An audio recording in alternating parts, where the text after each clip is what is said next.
بتائی آپ کو اس کا فائدہ کیا ہوا، اس کا بینیفٹ کیا ملا، تو میں ان کا جواب اس شعر کے اندر دینا چاہتا ہوں کہ جو بھی نبی کی قسم میں جاگا تمام رات، جو بھی نبی کی قسم میں جاگا تمام رات اور رحمتوں کی بارشوں میں وہ نہایا تمام رات، اور جس کو بھی نیند آ گئی پڑھتے ہوئے درود ہمیں تو سنے رسول اللہ بہت دیکھا، جس کو بھی نیند آ گئی پڑھتے ہوئے درود تو سنے رسول پاک کو دیکھا تمام رات۔ حضرات گرامی، مدرسہ جامعہ رضائے اطہار کے اندر جشن دستار بندی کا آپ حسین و جمیل وہ منظر بھی دیکھیں گے کہ جس کو دیکھنے کے لیے جن کے ماں باپ بڑے یہ سالوں سے انتظار میں تھے، یہ بڑی خوش نصیبی کی بات ہے کہ سیالی کھندر کے اندر الحمدللہ تین مدرسے لڑکیوں کے چل رہے ہیں، اور اس دور میں مدرسہ چلانا کوئی معمولی بات نہیں ہے۔ آپ دیکھ رہے ہیں کہ جگہ جگہ مدرسوں کو ٹارگٹ کیا جا رہا ہے، مدرسوں کو نشانہ بنایا جا رہا ہے، کوئی کہتا ہے یہاں سے آتنک وادی پھیلائے جا رہے ہیں، کوئی کسی طرح کی بکواس کرتا ہے، کوئی کسی طرح کی بکواس کرتا ہے، لیکن یاد رکھو مسلمانوں، یہی وہ درسگاہ ہے جہاں سے مجاہد پیدا ہوتے ہیں، یہی وہ درسگاہ ہے جہاں سے علم کی چٹان پیدا ہوتی ہے، یہی وہ درسگاہ ہے جہاں اعلیٰ حضرت جیسے مجدد پیدا ہوتے ہیں، یہی وہ درسگاہ ہے جہاں بڑے بڑے عالم پیدا ہوتے ہیں، بڑے بڑے فاضل پیدا ہوتے ہیں، اور یہی وہ عالم ہے جو آپ کی مسجدوں میں امامت کرتے ہیں۔ اگر یہ مسجدیں نہ رہے تو عالم نہ رہے، اور اگر عالم نہ رہے تو اس قوم کا بیڑا غرق ہو جائے گا۔ یہ قوم عالموں کے اوپر ٹکی ہوئی ہے، ان مدرسوں کی بدولت ہے جو یہ عالم پھر رہے ہیں، جو آپ کی مسجدوں میں امامت کر رہے ہیں، یہی وہ درسگاہیں ہیں جہاں سے عالم بن کر پیدا ہوتے ہیں۔ آپ اس کا فائدہ اس وقت دیکھیں گے جو بچیاں مدرسے میں تعلیم حاصل کر رہی ہے۔ آج آپ دنیا کے حالات دیکھ رہے ہیں، آپ کالجوں کو دیکھیے، کالجوں میں کتنی بے حیائی ہو رہی ہے، لڑکیاں کس طرح بے پردگی کا شکار ہو رہی ہے۔ آپ جب اسکول میں اپنی بچی کا داخلہ کرانے کے لیے جائیں گے تو آپ سے وہاں کا پرنسپل جو ہے، جو بھی وہاں کا گارڈ ہے، وہ یہ کہے گا کہ ہمارے خلاف قانون ہے، ان پر عمل کرنا پڑے گا، بچی کو ڈریس پہننی پڑے گی۔ لیکن یہ ایسی جگہ ہے جہاں کی ڈریس خدا کی تعلیم سے شروع ہوتی ہے۔ آپ مدرسے میں جائیں گے اپنی بچی کا داخلہ کرانے کے لیے تو آپ سے جو وہاں کی معلمہ ہے وہ کہیں گی کہ بچی کو پردے میں رہنا پڑے گا، بچی کو ادب بھی کرنا پڑے گا، اور اس کو پردے میں رہنا پڑے گا۔ جب آپ کی بچی پردے میں رہ کر تعلیم حاصل کرے گی تو آپ کی بچی کی زندگی سمجھ ہوئی چلی جائے گی۔ یہی وہ کہتے ہیں نا کہ بچے کی اور بچے کی جو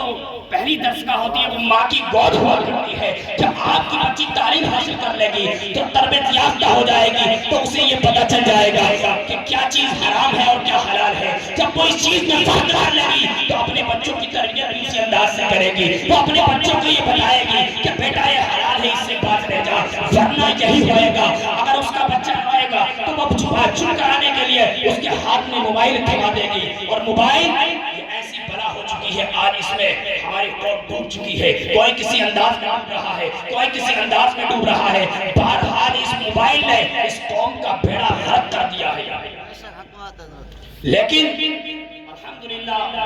یہ بڑی خوشی کی بات ہے کہ مولانا صاحب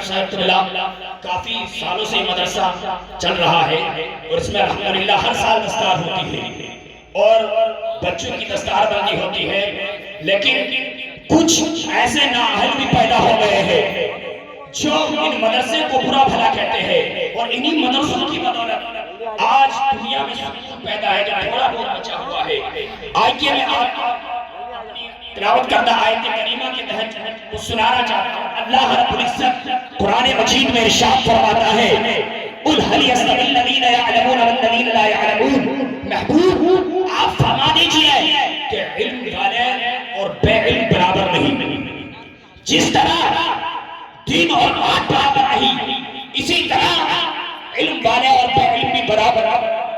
علم سے انسان کی زندگی میں روشنی پیدا ہوتی ہے، انسان ایک اندھیرے میں جی رہا ہے، جب اس کی زندگی میں علم آتا ہے تو وہ علم اس کی زندگی کو سنوار دیتا ہے، وہ اسے مؤدب بنا دیتا ہے۔ علم ہی کے ذریعے آدمی مفکر بنتا ہے، علم ہی کے ذریعے آدمی مجدد بنتا ہے، علم ہی انسان کو اعلیٰ بنا دیتا ہے، علم ہی انسان کو مفتی اعظم بنا دیتا ہے۔ علم سے انسان کی زندگی روشن ہو جاتی ہے، علم سے انسان ماں باپ کا فرمانبردار ہو جاتا ہے، علم سے انسان دولت مند ہو جاتا ہے، علم سے انسان شوق مند ہو جاتا ہے۔ علم ایک ایسا خزانہ ہے جو کبھی کم نہیں ہوتا۔ آپ دنیا کی دولتوں کو دیکھ لیجئے، کوئی بھی دولت ایسی نہیں ہے جو خرچ کرنے کے بعد نہ گھٹے، لیکن علم ایک ایسی دولت ہے جو خرچ کرنے کے بعد گھٹتی نہیں بلکہ ایسی دولت ہے کہ خرچ کرنے کے بعد گھٹتی نہیں بلکہ بڑھتی ہے۔ اور آقا نے تو یہ فرمایا خیر من تعلم القرآن وعلمہ، تم میں سب سے بہتر شخص کون ہے؟ آج انسان تعامل کرتا ہے کہ میں اس سے بہتر ہوں، فلاں مجھ سے بہتر ہے، لیکن سنو آقا نے ارشاد فرما دیا خیرکم من تعلم القرآن وعلمہ، تم میں سب سے بہتر شخص وہ ہے جو قرآن سیکھے اور سکھائے۔ اور کیا فرمایا؟ اللہ رب العزت نے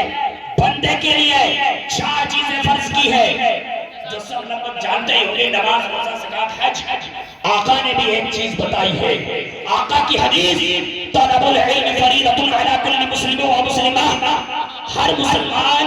مکلف پر علم دین حاصل کرنا فرض ہے، اس لیے کہ علم سے انسان سنورتا ہے اور علم سے ہی انسان کی زندگی میں روشنی آ جاتی ہے۔ اب یہ جو علم سیکھے گا انسان، نماز، روزہ، زکوٰۃ، حج، اگر انسان علم نہیں سیکھے گا تو روزے کس طرح